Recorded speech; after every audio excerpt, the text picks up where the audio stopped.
Olá, seja bem-vindo. Eckhart Tolle, a essência do ego. A maioria das pessoas está tão identificada com a voz dentro da própria cabeça, o fluxo incessante de pensamento involuntário e compulsivo e as emoções que os acompanham, que podemos dizer que esses indivíduos estão possuídos pela mente. Quem se encontra inconsciente disso acredita que aquele que pensa é quem ele é. Essa é a mente egóica. Chamo-a de egóica porque existe uma percepção do eu, do ego, em todos os pensamentos, lembranças, interpretações, opiniões, pontos de vista, reações e emoções. Isso é inconsciência, espiritualmente falando. O pensamento, o conteúdo da mente é condicionado pelo passado, pela formação, pela cultura, pelos antecedentes familiares e etc.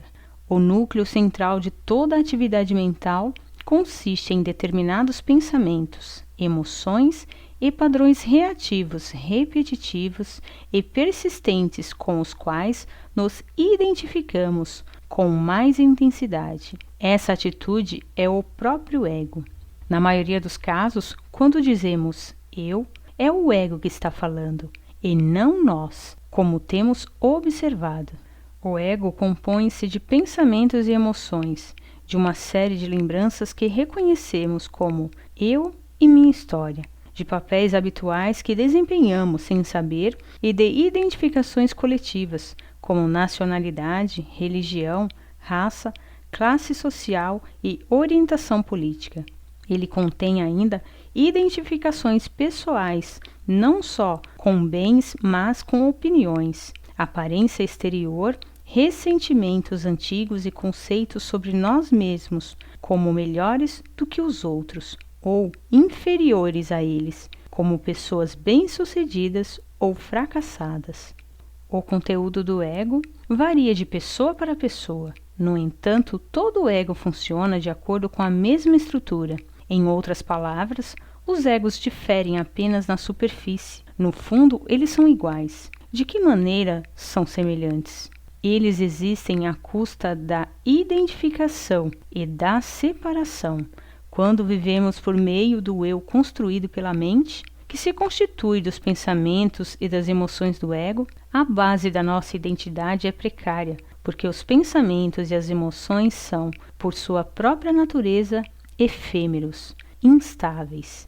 Assim, todo o ego está continuamente lutando pela sobrevivência, tentando se proteger e aumentar de tamanho. Para sustentar o pensamento do eu, ele precisa de algo oposto, que é o pensamento, o outro.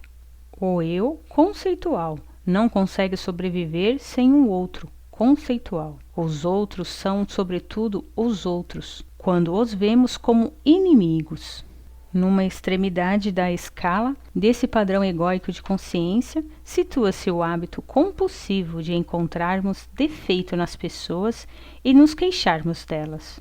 Jesus referiu-se a isso quando disse: por que vês tu o argueiro no olho do teu irmão, e não reparas na trave que está no teu olho? No outro extremo da escala, encontra-se a violência física entre indivíduos e as guerras entre países. Embora na Bíblia essa pergunta de Jesus permaneça sem resposta, ela é, sem dúvida, porque quando critico ou condeno o outro, sinto-me maior, superior. Queixas e ressentimentos. Queixar-se é uma das estratégias prediletas do ego para se fortalecer. Cada reclamação é uma pequena história que a mente cria e na qual acreditamos inteiramente. Não importa se ela é feita em voz alta ou apenas em pensamento. Alguns egos que talvez não tenham muito mais com o que se identificar sobrevivem apenas com queixas. Quando estamos presos a um ego assim, reclamar sobretudo de alguém é algo habitual e, é claro, inconsciente, o que mostra que não sabemos o que estamos fazendo. Uma atitude típica desse padrão é aplicar rótulos mentais negativos às pessoas, seja na frente delas ou, como é mais comum, falando sobre elas com alguém ou até mesmo apenas pensando nelas. Xingar é o modo mais rude de atribuir esses rótulos e demonstrar a necessidade que o ego tem de estar certo e triunfar sobre os outros. Idiota, desgraçado, prostituta, todas essas afirmações definitivas contra as quais não se pode argumentar. No nível seguinte, descendo pela escala da inconsciência, estão os gritos. Não muito abaixo disso se encontra a violência física. O ressentimento é a emoção que acompanha a queixa e a rotulagem mental dos outros. Ele acrescenta ainda mais energia ao ego. Ressentir-se significa ficar magoado, melindrado ou ofendido. Costumamos nos sentir assim em relação à cobiça das pessoas, à sua desonestidade, à sua falta de integridade, ao que estão fazendo no presente, ao que fizeram no passado, ao que disseram, ao que deixaram de dizer, à atitude que deviam ou não ter tomado. O ego adora isso. Em vez de detectarmos a inconsciência nos outros, nós a transformamos em sua identidade. Quem é o responsável por isso? Nossa própria inconsciência, o ego. Algumas vezes, a falta que apontamos em alguém nem mesmo existe. Ela pode ser um erro total de interpretação, uma projeção feita por uma mente condicionada a ver inimigos e a se considerar sempre certa ou superior. Em outras ocasiões, a falta pode ter ocorrido, contudo, se nos concentrarmos nela, às vezes excluindo todo o resto, nós a tornamos maior do que é. E dessa maneira fortalecemos em nós mesmos aquilo a que reagimos no outro. Não reagir ao ego das pessoas é uma das maneiras mais eficazes de não só superarmos nosso próprio ego, como também de dissolver o ego humano coletivo. No entanto, só conseguimos nos abster de reagir quando somos capazes de reconhecer o comportamento de alguém como originário do ego, como uma expressão do distúrbio coletivo da espécie humana. Quando compreendemos que não se trata de nada pessoal, a compulsão para reagir desaparece. Não reagindo ao ego, muitas vezes podemos fazer aflorar a sanidade nos outros, que é a consciência não condicionada em oposição à consciência condicionada. Em determinadas ocasiões, talvez precisemos tomar providências práticas para nos proteger de pessoas profundamente inconscientes. Isso é algo que temos condições de fazer sem torná-las nossas inimigas. Nossa maior defesa, contudo, é sermos conscientes. Alguém passa a ser um inimigo quando personalizamos a inconsciência que é o ego. A não reação não é fraqueza, mas força. Outra palavra para não reação é perdão. Perdoar é ver além, ou melhor, é enxergar através de algo e ver através do ego, a sanidade que há em cada ser humano como sua essência. O ego adora reclamar e se ressente não só de pessoas como de situações.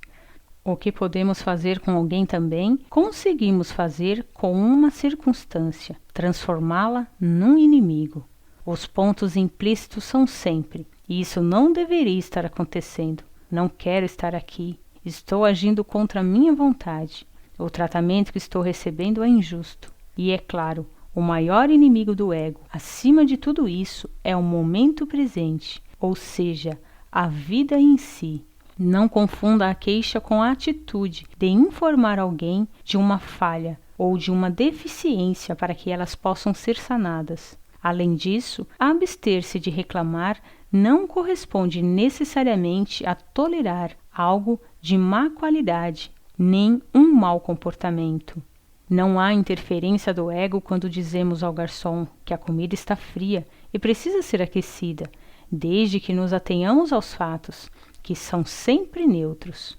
Como você se atreve a me servir uma sopa fria? Isso é se queixar. Nessa situação, existe um eu que adora se sentir pessoalmente ofendido pela comida fria, e ele aproveitará esse fato ao máximo. Um eu que aprecia apontar o erro de alguém.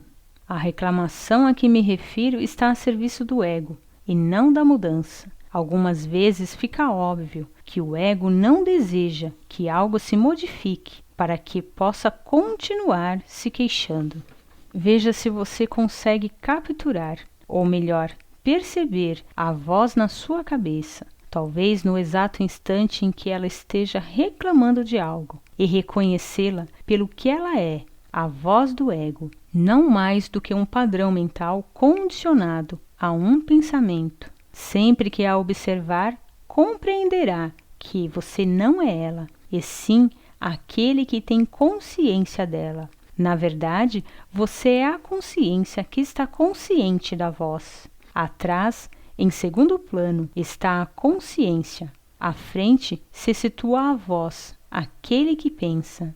Dessa maneira, você estará se libertando do ego, livrando-se da mente não observada. No momento em que você se tornar consciente do ego, a rigor ele não será mais o ego, e sim um velho padrão mental condicionado. O ego implica inconsciência. Ele e a consciência não conseguem coexistir. O velho padrão mental ou o hábito mental pode sobreviver e se manifestar por um tempo porque tem um impulso de milhares de anos de inconsciência humana coletiva atrás de si. No entanto, toda vez que é reconhecido, ele se enfraquece. Gostou do vídeo? Acha que pode ajudar alguém? Então compartilha. Gratidão e até o próximo vídeo.